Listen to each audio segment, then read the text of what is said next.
Ayan, napakalas yung bigo. Ay, ng anthurium ko na tinanim ko sa planggana.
Magandang hapon sa inyong lahat. Ito na naman ang gagawin ko dito after nung gawin ko yung nasa likod. At medyo okay na yung nasa likod at medyo magana yung pakiramdam ko doon. Medyo cozy na yung dating. Ngayon naman kapromdi dahil tinanggal ko yung mga ano dito. Yung mga begonia na pink, nilagay ko sa likod. Ang ipapalit ko naman dito ay mga anthurium. Kasi yung begonia dito, hindi masyadong maganda dahil hindi siya masyadong nainitan. Yung gusto kasi ng begonia, yung local na begonia dito sa atin, medyo gusto niya ng sunlight, morning sunlight. Kapag may morning sunlight, maganda yung tubo niya at maganda rin yung kulay, kaya nilagay ko dun sa likod. So ngayon, ang ipapalit ko dito yung anthurium.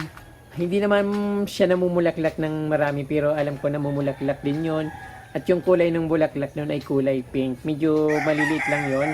At nakalagay sa planggana, kaya madali ko siyang ilipat dito at madali kong i-arrange. Ayun kaparmdi at i-try ko kung magagawa kong maayos.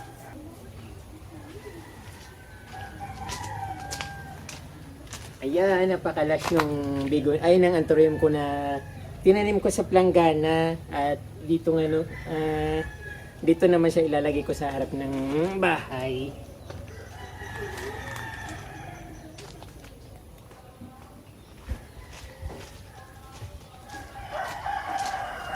So,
Mga ka-Promdi, ni-revive ko yung mga mayana dito sa harap ng kubo kasi gustong gusto ko talaga yung mayana na red at napakaganda niyang tingnan dito sa harap ng kubo tapos with matching white stones, so napaka-aliwalas niyang tingnan. Then ni-revive ko rin yung mga ferns, Boston ferns kasi para sa akin napakaganda niyang halaman at cozy niya tingnan sa isang maliit na bahay. Yung talagang para bang natural lang yung pagka-garden, katulad niyan. Minix ko siya, then mayroon din siyang mayana dito. Kulay orange, o siguro mga 2 months pa siya maglalago ng mas maganda. Ayan.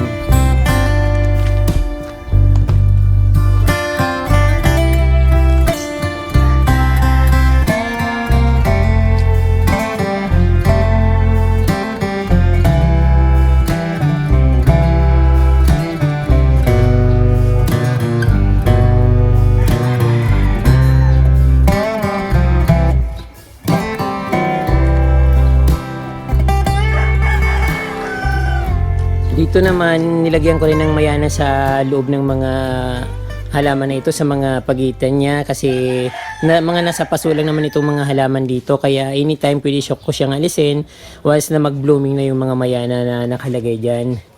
But ngayon parang hindi pa siya nahalata kasi bagong tanim ko lang, pero madali lang naman siyang lumaki.